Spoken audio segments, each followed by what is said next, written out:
All right, I'm going to be starting off a nickel hunt now. This is one customer wrapped one, so it's not from the mint. Hopefully it's not one that, or not from the Federal Reserve Bank, so, or banks or everything. They said these are brought in by customers. I asked them if it was a business. They said yes, so I'm hoping it was from a business, not somebody else who'd already searched them all. But we'll be going through them, and hopefully it'll be interesting. We'll check back after I've gone through the first 10. All right, 10 rolls in. Most of them were user wrapped and looked like they had been in some kind of water because they just had green corrosion all over them. I did run into a 1964. Let's zoom in on that a little bit. This is supposed to have a DDO.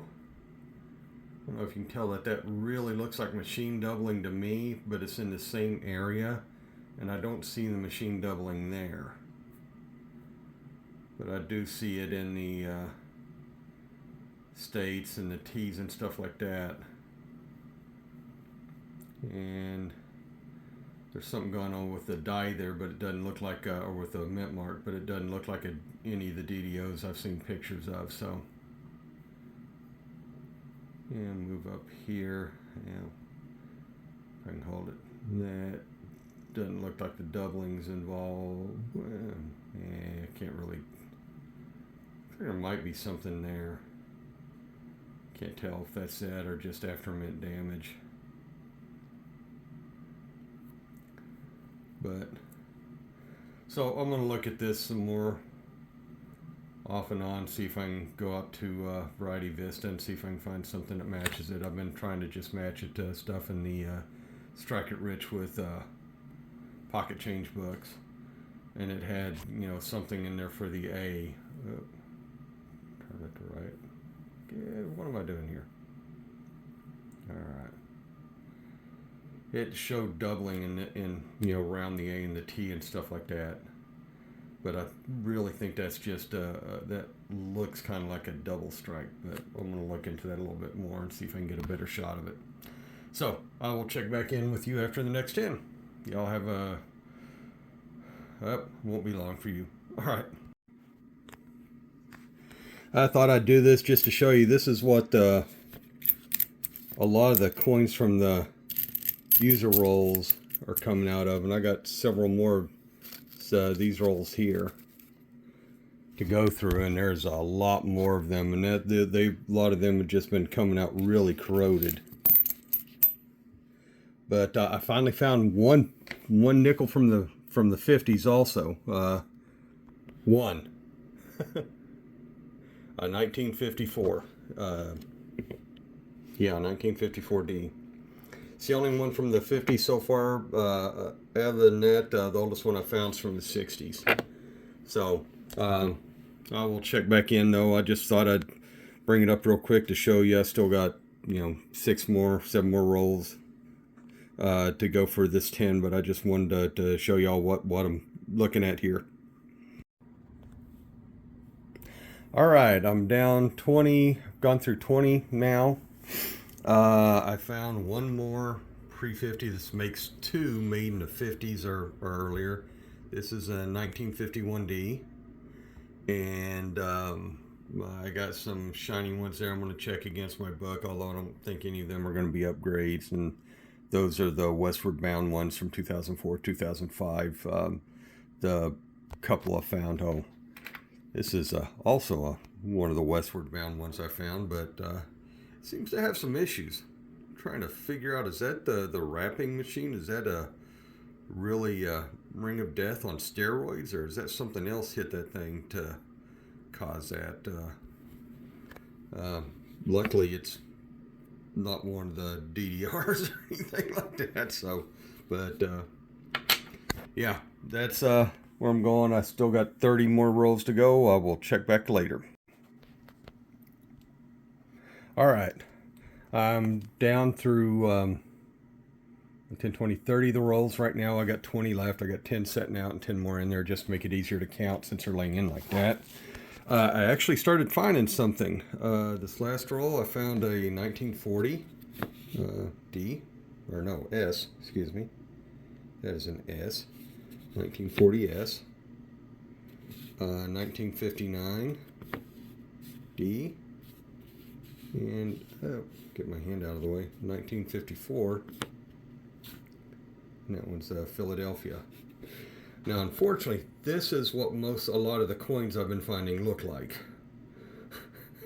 Apparently, whoever wrapped these things has a pool that they had a wishing fountain, or got them out of a wishing fountain or something like that, and they did not dry them off before they started rolling them. So I'm getting a lot of coins that look like that out of things, and that's Canadian nickel. I found that, but as you can tell, and this is after I cleaned it off with just a wet rag, and it is still just filthy because it was tucked in with those things, or plus it might have been tossed into the fountain too. For all I can tell, that's a 1982 Canadian nickel. That's the only thing I've found besides out of the ordinary in any of these things, besides the incredibly filthy or corroded nickels. So I'll keep going. I got 20 more rolls to go. I will check back later. All right, I am 3 rolls into the. I guess that makes me 33 rolls in. And we finally hit pay dirt. 1943. Philadelphia. So, yay. It's first really good find I found in this, so I thought I'd bring you in. I will check back after I get done with the 10 then. Alright, down to just 10 rolls left. And these are the ones I found in the last 10. Brought you in to show you this one already, the 1943 nickel. 1943. See the little mint mark for Philadelphia nickel there. And then I also found 2 more 1959s. They're both Philadelphias. So I got 10 more to go, and then I'll do the wrap up. All right, here's the wrap up. In the last 10, I found 2 more older ones, the 1940-60 and the 1950-60, and I found a 5 centavo. And since a peso is worth about 5 cents, I'm thinking the 5 centavo is worth about 5% of a cent. Yeah. So, the wrap-up would be I had ended up with 2 foreign coins. The Canadian quarter here, which is a, 1982? Yeah. 1982, and then a 1958 5 centavo. I ended up with 1 silver dime, and that's an upgrade. That's the one I'll be replacing in my book.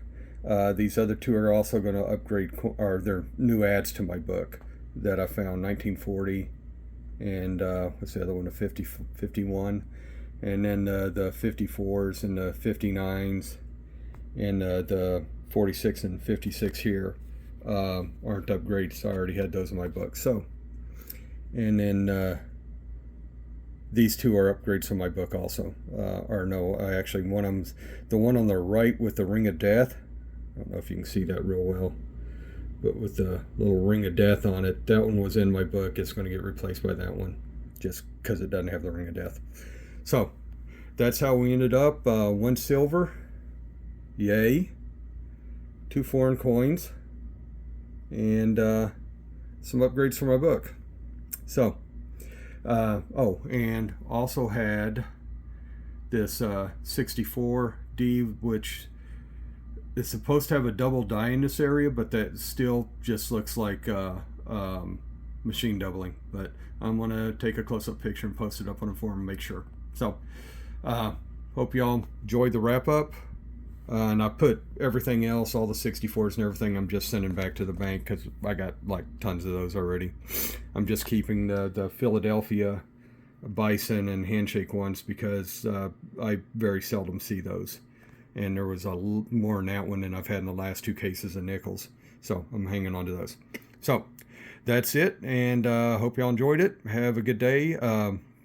Subscribe, like, do that kind of fun stuff. And I will post again later this week. Y'all have a good day.